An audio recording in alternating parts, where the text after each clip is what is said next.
JEE main 2016 का एक बढ़िया सा सवाल है जो मैं आपको करवा रहा हूँ। इसने ये बोला है कि दो कॉन्सेंट्रिक स्फीयर हैं जिनकी रेडियाई ए और बी दी है और इनके बीच का जो ये है ये सॉलिड पार्ट है। इस सॉलिड पार्ट के अंदर जो चार्ज डेंसिटी है वो रो इज इक्वल टू हमें ए बाय आर दी गई है, यानी आर के साथ चेंजेस है। ये डेंसिटी यूनिफॉर्म नहीं है, मतलब इंटीग्रेशन तो करना ही पड़ेगा। ठीक है, आगे पढ़िए कि A is a constant and R is a distance from the centre. At the centre of the sphere is a point charge Q, और एक पॉइंट चार्ज क्यू यहाँ रखा हुआ है। The value is such that electric field in the region between the sphere will be constant. Region का मतलब ये जो बीच वाला रीजन, यहाँ कोई भी एक पॉइंट ले लेता हूँ मैं पी, और अगर वहाँ का इलेक्ट्रिक फील्ड लिखूंगा तो इलेक्ट्रिक फील्ड सिर्फ स्फीयर के कारण लिखूंगा कि दोनों के कारण, इस क्यू के कारण भी लिखूंगा और स्फीयर की वजह से भी लिखूंगा। तो ई नेट आया स्फीयर प्लस चार्ज पर। हमसे बोला है कि ये जो ई आएगा ये कांस्टेंट आना चाहिए, डिपेंडेंट नहीं आना चाहिए। किस पे? आर पे।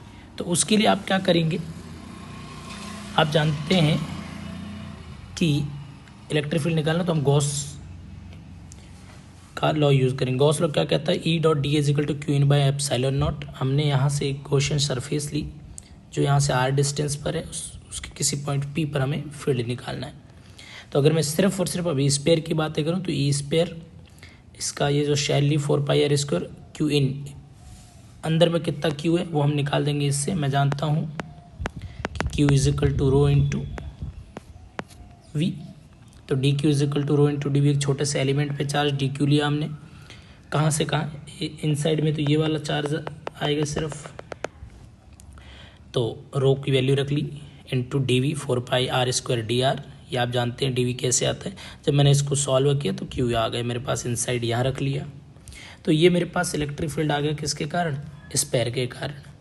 और दूसरा किसके चाहिए? पॉइंट चार्ज के कारण। और पॉइंट चार्ज के कारण किसी भी डिस्टेंस आर पर या पॉइंट पी पर चाहिए तो K Q by R square simple लिखोगे। दोनों को ऐड कर दो, दोनों को ऐड किया तो नेट इलेक्ट्रिक फील्ड आया। अब ये टर्म आर को लेके हैं और ये टर्म भी आर को लेके हैं। आर चेंज होगा तो चीज़ें चेंज होगी, लेकिन हमें बोला है कि आर पे डिपेंडेंट नहीं होना चाहिए, कांस्टेंट होना चाहिए। तो इन दोनों टर्म को क्या कर दो? हटा दो, यानी जीरो कर दो। जब जीरो किया तो मेरे पास वैल्यू आ गई किसकी? ए की। आई होप समझ आ गया होगा।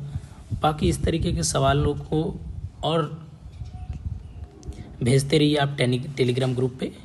अपन फिर से ऐसे ही आपके साथ सॉल्यूशन बनाते रहेंगे और फॉलो ज़रूर करिएगा। Thank you.